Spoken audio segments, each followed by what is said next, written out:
નમસ્કાર મિત્રો, મારી યુટ્યુબ ચેનલમાં ફરી એકવાર આપનું હૃદયપૂર્વક સ્વાગત છે।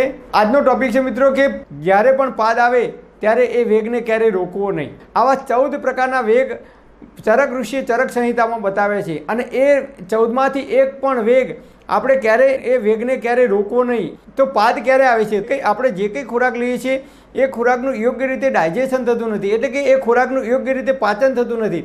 એ ખોરાકની અંદરથી કાચો આમ ઉત્પન્ન થાય છે, જેને આયુર્વેદની ભાષામાં ઝેરી વાયુ કહેવામાં આવે છે। અને એ જે વાયુ ઉત્પન્ન થાય છે એ વાયુને આપણે પાદ દ્વારા બહાર ના કાઢીએ અને જો એ વાયુ આપણા શરીરની અંદર ફરતો રહે તો એના કારણે આપણા શરીરના અનેક અંગ અવયવોને ખૂબ મોટું નુકસાન પહોંચે છે। કારણ કે એ વાયુ જો ઉપર જાય, ઉપરની તરફ ગતિ કરે તો એ હૃદય ઉપર અસર કરી શકે છે અને મગજમાં પણ એ અસર કરી શકે છે। એટલે એ ખરાબ વાયુ છે, અપાન વાયુ, એને જ્યારે પણ આપણને પાદ આવે ત્યારે કોઈની પણ શરમ રાખ્યા વગર પાદી લેવાનું, કારણ કે આ એક કુદરતી આવેગ છે, એને ક્યારેય રોકવો નહીં। બીજો આવેગ છે બગાસું। ઘણીવાર આપણે જોઈએ તો બગાસું આવે, અમુક લોકોને તો એ બગાસું ખાતા નથી। તો બગાસું કેમ આવે છે આપણે જોઈએ તો ઘણીવાર આપણને જ્યારે ઊંઘ આવે છે એ વખતે બગાસા આવે છે। મતલબ કે આપણું જે આપણું મગજ છે એ રિલેક્સ થવા માગે છે, મતલબ કે આપણે બગાસું ખાઈએ એ બગાસા દ્વારા આપણા શરીરની અંદર ઓક્સિજન ભરપૂર માત્રામાં અંદર જાય છે। તો બગાસું આવે તો એ આવેગને પણ ક્યારેય રોકવો જોઈએ નહીં। ત્રીજો આવેગ છે પેશાબ। તો પેશાબ જ્યારે પણ આવે ત્યારે એ આવેગને પણ ક્યારેય રોકવો નહીં। ઘણીવાર આપણે જોઈએ તો બજારની અંદર આપણે રિલાયન્સ મોલ કે ડીમાર્ટ કે એવા મોટા મોલની અંદર ખરીદી કરવા જઈએ બપોરે 1:30 વાગે અને રાત્રે 6-7 વાગે ઘરે આવીએ તો ત્યાં સુધી ઘણા લોકો પેશાબ કરતા નથી। અમુક જગ્યાએ ટોયલેટ સારા ના હોવાને કારણે ઘણા લોકો જે બહુ સ્વચ્છતા રાખવાવાળા હોય એ લોકો એવી જગ્યાએ ટોયલેટનો ઉપયોગ કરતા નથી અને એના કારણે તેઓ પેશાબ રોકી રાખે છે।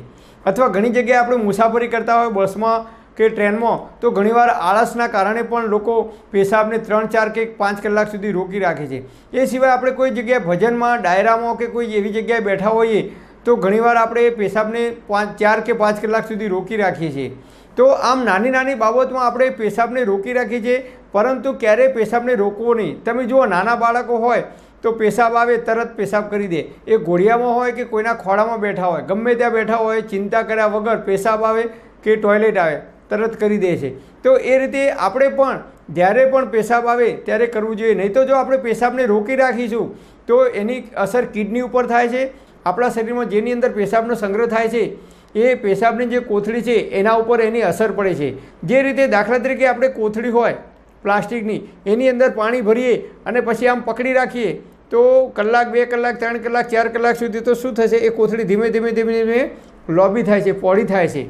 બસ એ જ રીતે આપણે જો પેશાબને વધુ સમય સુધી સંગ્રહી રાખીએ તો આપણા શરીરની અંદર જે જગ્યાએ પેશાબનો સંગ્રહ થાય છે એ ભાગની પણ આ જ હાલત થાય છે। એટલે જ્યારે પણ પેશાબ આવે ત્યારે હંમેશા પેશાબ કરી દેવો, ક્યારેય પેશાબના વેગને રોકવો નહીં, એવું આયુર્વેદમાં સ્પષ્ટ ઉલ્લેખ કરેલો છે। ચોથો આવેગ છે સંડાસ। એટલે કે જ્યારે પણ આપણને ટોયલેટ આવે, સંડાસ આવે ત્યારે કોઈની પણ પરવા કર્યા વગર સંડાસ કરી દેવું જોઈએ। ઘણીવાર આપણે જોઈએ તો જેમ પેશાબ નથી કરતા એ રીતે આપણે ડાયરામાં બેઠા હોય, કોઈ જગ્યાએ મિટિંગમાં બેઠા હોય, કોઈ જગ્યાએ થિયેટરમાં પિક્ચર જોવા ગયા હોય કે કોઈ જગ્યાએ આપણે મુસાફરી કરતા હોય બસની અંદર, ટ્રેનની અંદર, તો ઘણીવાર આપણે આળસના કારણે કે ગમે તે કારણસર આપણે સંડાસ જવું હોય તો જતા નથી અને એ સંડાસને પણ આપણે 5 કે 6 કલાક સુધી સંગ્રહ કરી રાખીએ છીએ, જેના કારણે આપણા આંતરડામાં જે મળ તૈયાર થયો હોય બહાર નીકળવા માટે એ મળ લાંબા સમય સુધી અંદર પડ્યો રહે છે, જેના કારણે એ સડવા લાગે છે અને આંતરડાની અંદર ચોંટી જાય છે અને એ મળ સુકાવા લાગે છે અને પછી ત્યારે તમે જ્યારે 6 કલાક પછી જ્યારે મળ ત્યાગ કરવા જાઓ છો ત્યારે તમારે ખૂબ તાકાત લગાવવી પડે છે અને એના કારણે આપણે ગુદાના માર્ગે અસર થાય છે અને એ મળ આપણે 5-6 કલાક સુધી સંગ્રહી રાખીએ છીએ, જેના કારણે એની અંદરથી દુર્ગંધ ઉત્પન્ન થાય છે અને એ દુર્ગંધ, એ વાયુ જો આપણા શરીરમાં જે જગ્યાએ જાય એ જગ્યાએ દુખાવો ઉત્પન્ન કરવાનું કારણ બની શકે છે। એટલે આ વેગને પણ ક્યારેય રોકવો નહીં। પાંચમો વેગ છે ઊંઘ, નિંદ્રા। જ્યારે પણ ઊંઘ આવે ત્યારે ઓછામાં ઓછી 20 મિનિટ તમારે ઝપકી લઈ લેવી જોઈએ, એટલે કે ઊંઘ લઈ લેવી જોઈએ, કારણ કે ઊંઘ ત્યારે જ આવે છે જ્યારે આપણું મગજ છે એ ફ્રેશ થવા માગે છે, ત્યારે આપણને ઊંઘ આવે છે। તમને રાત્રે 9 વાગે કે 10 વાગે તમને જો ઊંઘ આવે, કોઈની પણ પરવા કર્યા વગર સૂઈ જવાનું, અથવા બપોરે જમ્યા પછી જો તમને ઊંઘ આવે, ઝોકું આવે તો 20 મિનિટ વામકુક્ષી કરવાની અને વધુમાં વધુ 40 મિનિટ સુધી વામકુક્ષી કરવાની। એ તો એનાથી આપણું શરીર છે એ રિફ્રેશ થાય છે, એટલે કે ફ્રેશ થઈ જાય છે. તો આવા 14 પ્રકારના આવેગો આપેલા છે. એમાંથી આજે આપણે 5 આવેગોની ચર્ચા કરી. તો આવી નાની નાની બાબતોનું જો આપણે ધ્યાન રાખીશું તો જ્યાં સુધી આપણે જીવીશું ત્યાં સુધી તંદુરસ્ત અને નિરોગી રહી શકીશું. પરમપિતા પરમાત્મા આપ સર્વેને તંદુરસ્ત અને નિરોગી રાખે એવી હૃદયપૂર્વક મારી પ્રાર્થના. Thanks for watching my video. Thank you.